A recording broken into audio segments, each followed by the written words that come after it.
And welcome back. As Israeli President Isaac Herzog visited New York City, the event brought together prominent leaders like Governor Hochul and Mayor Adams.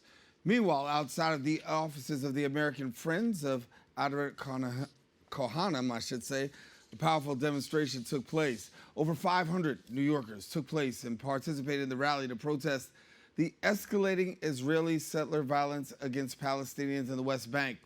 They stood united in their call for justice and peace in the region. At the forefront of this important cause is the passionate advocate for justice and the well-being of all New Yorkers.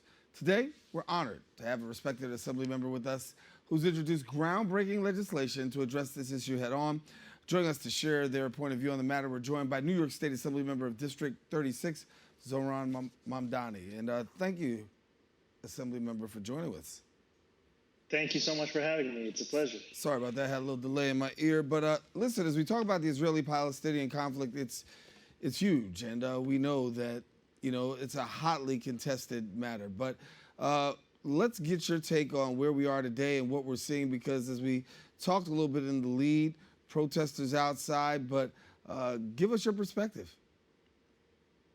My perspective is that oftentimes when you bring up Israel and you bring up Palestine, you hear the words that it's complicated, it's complex, it's difficult to get engaged or involved without having almost a PhD in the issue. But what is very simple is that New Yorkers believe that our state should not be subsidizing a violation of human rights, should not be subsidizing the violation of the Geneva Convention, should not be subsidizing what are effectively war crimes. And that's what's happening today. And so this legislation was introduced to ensure that we have a sense of consistency here in New York State, consistency with American foreign policy, which has a long-standing settled opposition to Israeli settlements, and a consistency with international law. When we look at what's going on right now, obviously the U.S. involvement in the Israeli-Palestinian conflict is of a hot debate. Your perspective? My perspective is the fact that we here are funding so much of the violence that is taking place there. Right? We've seen since 1967 the number one factor in the dispossession of Palestinians from their homes has been the expansion of settlements. And in New York State, every year, at least $60 million is sent from organizations that this state considers to be charities to settler organizations outside of the bounds of what the international community recognizes Israel as. And so we have a responsibility here to stop the flow of that money, because $60 million a year is not just significant in its scale, it's also significant in the fact that it oftentimes makes up the majority of the operating revenue for those settler organizations which then use that money to force Palestinians out of their homes. We cannot have that continue to occur, and that's why the name of this legislation is Not on Our Dime. Yeah, I want to get to the Not on Our Dime legislation because you're putting that forward, and it's got a lot of traction.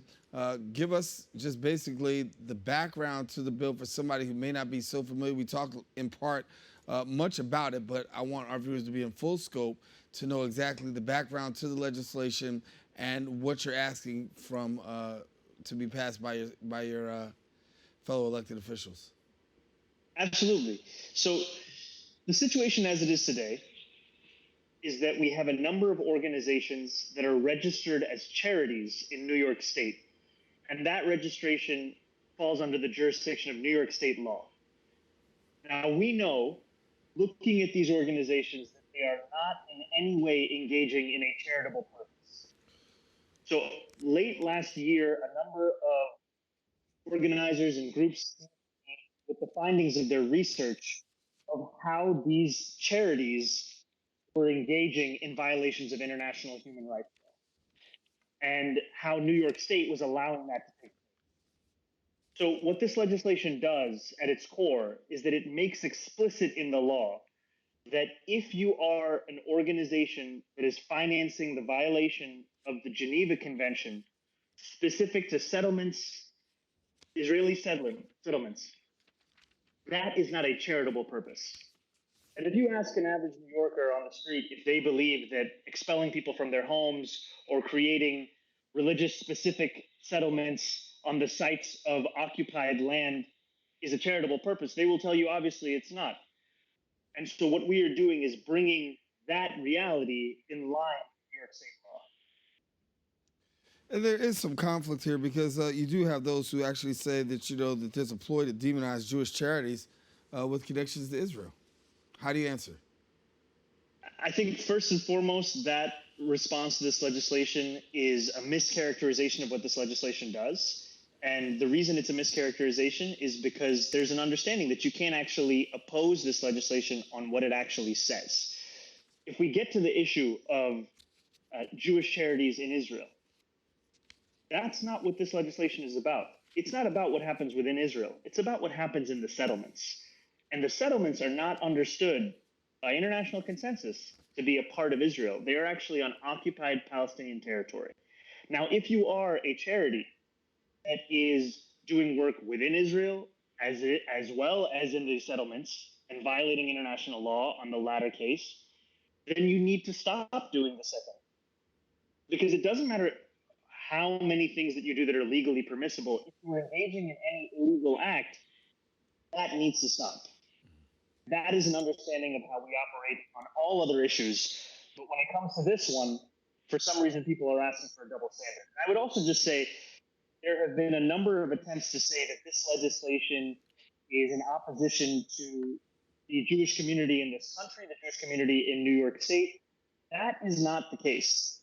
And first and foremost, what we need to recognize is that 58% of American Jewish voters oppose American funding of settlement activity. Majority.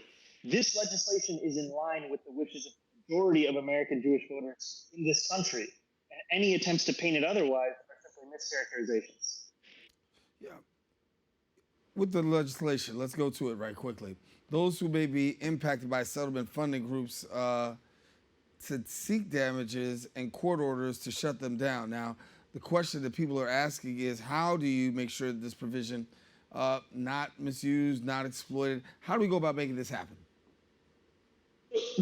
I'm very glad that you brought that up because the legislation has three parts. And so we've talked about the first part. Now we're getting into the second and the third part, which is the legal recourse to this settlement activity. What we have seen already is the case is it is very difficult for Palestinians to find lawyers who are willing to work on their behalf to pursue justice through the courts. So I have a full confidence that if and when we pass this legislation, we're not going to see the court system be overwhelmed in a way that they cannot respond to or engage with. Rather, what we're going to see is the creation of an avenue where finally those who have had their livelihoods, their homes taken away from them, have a way to seek justice.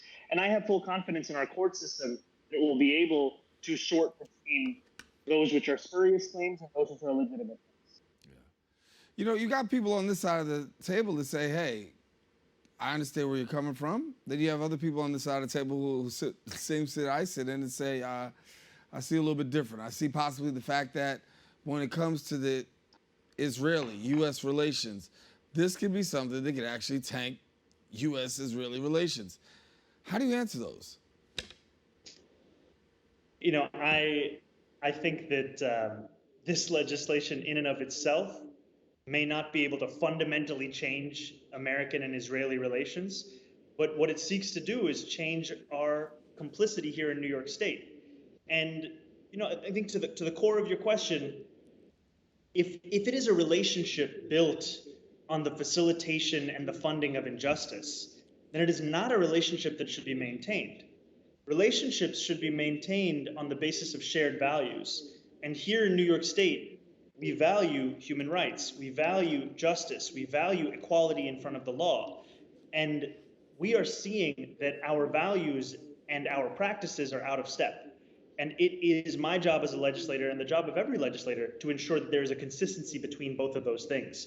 And so that is what I intend to do with this legislation. And that is why there are so many New Yorkers who are so passionate about this. Because as you said, 500 New Yorkers came out to protest at Friends of Ateret Kohanim, one of the many organizations registered as a charity in New York state law that is financing this Israeli settler violence.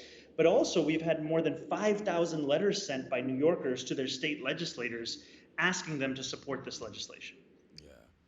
I want to get your take on this here, and you tell me how you can do this. If you do this, I'm sure we'll be the network that breaks the exclusive, and I'm sure you'll be all across. But, you know, we talk about achieving a peaceful conflict of resolution here. I mean, it's something that all of us want to see, but if we can play it out your way, how do we do it? You know, I think my way is looking for equality.